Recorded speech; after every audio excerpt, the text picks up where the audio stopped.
Kevin, you're telling us about the Moroccan Tea Ceremony. So it's an exciting thing.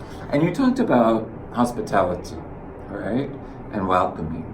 And that's really what so much about the tea ceremony is. So for example, I was looking for nomadic cultures, and when I was in southern Morocco, I was with my team, my driver and my photographer and my translator and guide. Wow. And we were looking for, little houses or tents, whichever, and it was amazing. And we were in his Jeep, and anyway, we found one, we went up, and the driver went, "Oh, we're going," and he was like an F1 driver through this rocky Sahara, and it was all bumpy and dirty and messy. And anyway, we arrived.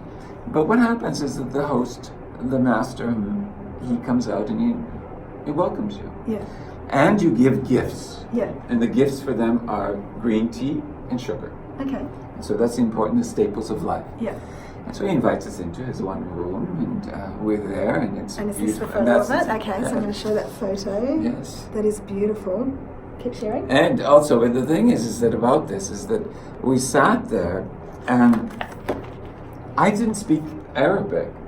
And so the whole conversation was happening around me. And I was just observing and experiencing and watching the tea being made, and this fancy, like doing copio, they do this whole thing with the dance of and then they clarify by, putting the tea back and forth and with all the cups and heating the cups and clarifying it so it's very clear. Yeah.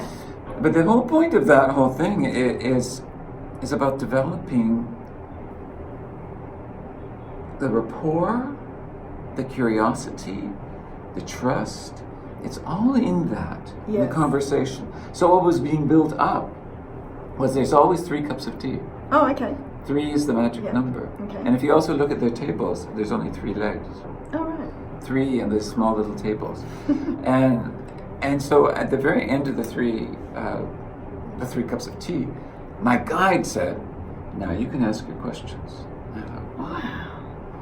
Because they had laid the land that it was secure for him to talk to me, that he felt comfortable. Wow. And this was important, and that's the hospitality though, but it has that warming up, right? Yeah. And when you get to know somebody, or even if you go to a convention, you have this talking together, the conversation. And it's not all online this way.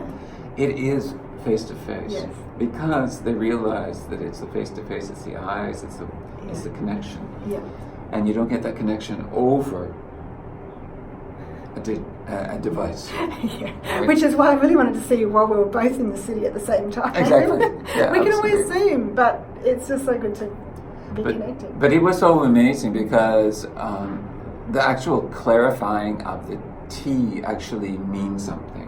So it means making the tea clear and clarity. So clarity of conversation is extremely important.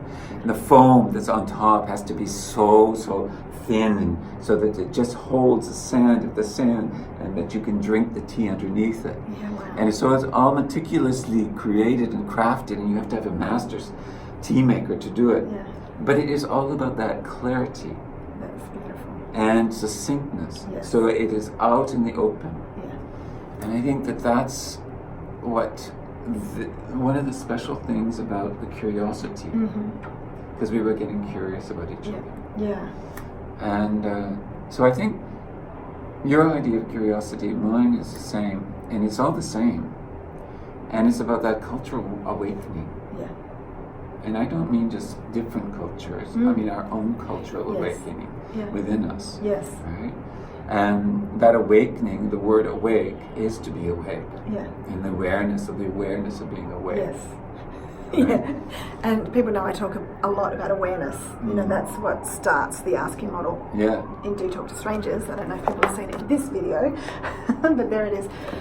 But there is, when you say that curiosity is the same, but there are so many different angles to things. And so this is why, a lengthy conversation over several cups of tea is so beautiful, because there's the opportunity to look at situations from different angles, and we can be succinct and we can be clear, but that can still be very limited if we have a brief, concise conversation. I think there can be clarity and succinct conversations in the boardroom, but if they're not also supported by the longer conversations that are truly authentic. When you were talking about the clarity, I saw that authenticity as well. It speaks to me of authenticity, because there is nothing between us when we're just sitting with that time and that tea, and you know, it can be challenging, you know, and we've already gone over 5 minutes talking about that. So how can you slow down today, have a cup of tea with somebody and really listen?